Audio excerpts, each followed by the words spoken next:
Hello, my lovelies. Ginny O here, the author with no last name, and this is Ginny O Talks, a new, experimental part of the channel where I talk about trends I see while reading indie books. Since I've started this channel, and due to some societal implications of being both an indie author and reviewing indie books, I've decided to only review 4 to 5 Ginger Snap books for the time being. I'm setting aside 3 Ginger Snap books for a later date, because even 3 out of 5 can be controversial ratings depending on the author. I've been doing a lot of slush reading. Once again, I don't really feel there are bad books. There are books that were simply not yet ready to be published, or books that make me uncomfortable and aren't my cup of tea to go with my cookies. I know I've only reviewed about 11 books for this channel since I've started, and I've got over 50 I've put into the I can't review this folder, and about 3 that are 3 stars. You might think, wow, that's a lot of books that aren't ready to be published or you didn't like. Don't worry, I still have about 250 odd books left on my Kindle. It's amazing how many free indie books you can get if you comb through Twitter hashtags like Indie April and Shameless Promo Saturday, make a wish list, and wait. You might think, oh, they're bad because they're free. Free isn't the issue. I've gotten a couple perma-free books that were really good. Let's start with the biggest topic. 8 signs your book may not be ready to self-publish.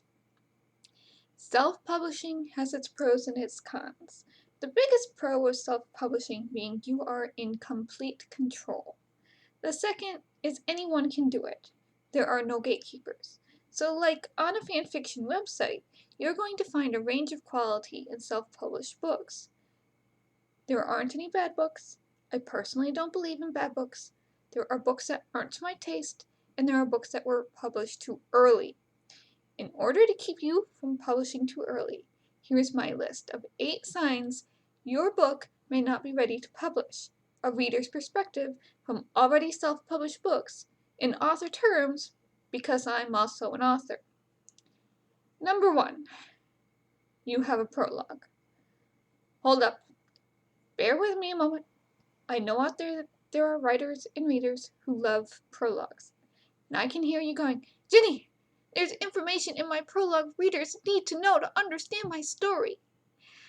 I've already created a post called 8 Reasons Why Prologues Don't Work, so you can get into detail with it by reading that post on Tumblr, link down below, and I will be making a video of it for the channel going into more detail.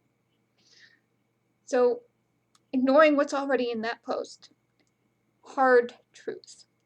Most traditionally published fiction doesn't have prologues, because agents and editors screen them out. Before you start listing off names, established traditional authors can do pretty much whatever they want because they have followings who will buy their books. You, as an indie author, especially if you are a debut indie author, do not. You're trying to build one. Prologues for an average reason, for all the reasons I listed they don't work, are a very, very hard sell. Adding in a prologue reeks amateur. I know, that's harsh. And face it, self-publishing, because of the lack of gatekeeping and anyone can do it, has a very bad reputation for being vanity projects and complete rubbish that ranks only a little higher than fanfiction. Up your professional look. Ditch the prologue. Number 2. Passive voice. Obligatory disclaimer of not all passive voice is bad. However, if 75% to 95% of your book involves the verb to be, telling emotions, filter words, he, she, they looked is my Achilles heel at the moment, oh, second draft fixes, and masses of summarizations and list descriptions of everything from chewing the scenery, clothes no one cares about, and character traits, your book needs a serious active voice edit. It isn't ready to be self-published. Passive voice drags the reader into slow motion and ruins immersion by putting distance between them and the main characters. Sometimes there's information being told to me I don't need to know yet, or at all for the story to make sense. And other times, I'm getting these great scene summaries that I want to see happening in real time with interactions between characters. I wish I was exaggerating on the 95% thing. Number 3. Paper-thin characters. Paper-thin characters can be a result of passive voice, or the result of having a story so heavily plot-based the words aren't taken to flesh out these characters in the first place. 80,000 words seems like a lot. Then you get into the plotting, and it can get eaten up very quickly. If you're self-publishing, well, the 80,000 words is a guideline, not a rule, and guess what? You do have those words. The largest thing I notice as I'm reading is the characters have no conflicts given to them. Their personal stakes are non-existent, and sometimes they don't have a valid grievance even if they do have conflicts. They don't like things, they don't dislike things, they don't have any fears. Their sole purpose is to move the plot along like robots. Worse is if they're the loner type. Loner types aren't given a lot of people to interact off of, so they have to be really interesting and intriguing to keep the reader's attention. You may like or dislike Harry Dresden all you want. However, he reads as a loner type who's interesting enough to continue reading. Until butcher sexism gets to you. Number 4. Your plot can be solved with a 5-minute conversation. If your plot can be solved with 2 people sitting down and yakking it out for 5 to 10 minutes, then you need to rework your plot. Plots of miscommunication, unless you're Timothy Zahn, tend to feel incredibly contrived. And I'm talking specifically about plots where people care for one another and are supposedly not talking to the other person for their own good/safety, or whatever petty reason the one character has not to talk to the other person over something really important. Save it for soap operas. Number 5. You've started the story in the wrong spot. This one is easy to do. It is really easy to start your story in the wrong place. Finding the right place where your story begins is something that takes time, practice, an editor, a few beta readers, and developing your gut and intuition. You may think, oh, the story begins when so-and-so comes to town. And that might not be the case at all, unless strange or bad things start happening immediately. What is the incident that causes the story to really get going? Or you've gone too far into in media res and have started the story at the climax. In today's day and age, the inciting incident needs to be in the first chapter, not the 5th. Number 6. Your book lacks structure and a satisfying ending.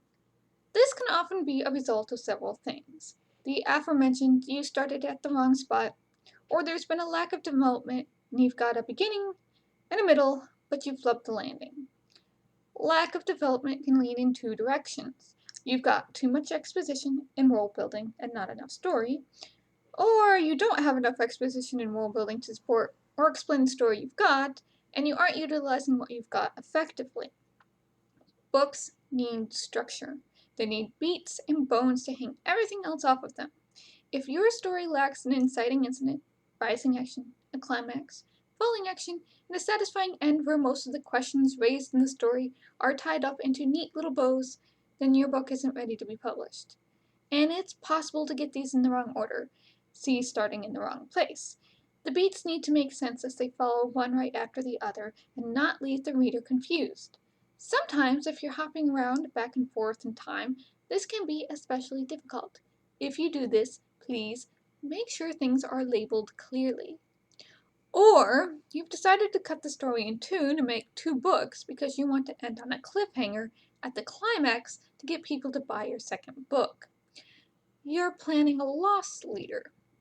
Please don't. It doesn't work.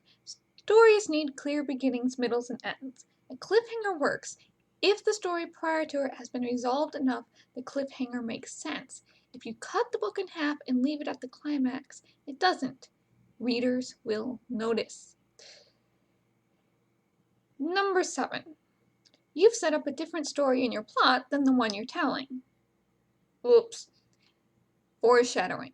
There are times when I've read a book where I've seen clues the author is putting into the book about the plot, and then we get to the climax, and falling action, and the author veers off into left field with a totally new plot that I didn't see coming. because it wasn't set up in any way, shape, or form in the previous 50 to 75% of the book. This is not good. This leaves the readers confused and feeling unsatisfied about the story because it wasn't set up properly. A good twist has a reader going back and looking at the clues and foreshadowing and going, "Oh, I get it now," not going, where did this come from?" Beta readers and development editors are your friends for this type of feedback. If they're telling you your plot isn't matching your foreshadowing, it's time to do some thinking on how to make them jive. Number 8. Lack of proofreading and copy editing. Your book is riddled with spelling and grammar errors. You've mixed up homophones, and the formatting is painful to the eyes. This just shows a lack of respect for your work and for your readers. Get thee to Grammarly or another copy editor service for your spelling and grammar, and hire an editor to make sure the coffee cup finds its way in and out of your character's hands. Writing a book is hard work. Getting a book to where it is publishable is even harder work in order to make it enjoyable and satisfying to your readers. Readers can't read your mind, and they need to see things played out on the page and only told information when they need it. So, here are 8 signs to look for that your book isn't ready to be published from a self-published author, reviewer, and reader. Did this help you? Are there other signs you as a reader may feel that the book wasn't ready to be published yet? Tell me in a comment and hit that like or subscribe button. Now here's a bit where I'm going to get tacky. I have news! As well as posting reviews here and on my website, I'm now offering development editing services. A development edit happens before, during, and after your first and second draft. I want to help you make sure your manuscript is ready to be self-published or queried. To see the packages available, including a free trial, part of your manuscript, and one-on-one talks with me, go to my website, ginny0.wordpress.com/editing-services. So that's Ginny, the number 0.wordpress.com/editing-services. Or you can use the link in the description below. P.S. Check out my books while you're there. I've revamped the main page of the site to hopefully look a lot cooler. Otherwise, you can find me at Ginny0 on Twitter and a transcript of this post on Ginny0 on Tumblr. Okay, my lovelies, I need to get back to slush reading. I'm looking for that 4 or 5 Ginger Snap indie science fiction book. You think you know about one? Get in touch with me and I'll check it out. And keep your eyes open for more Ginny O talks. See you in the next video.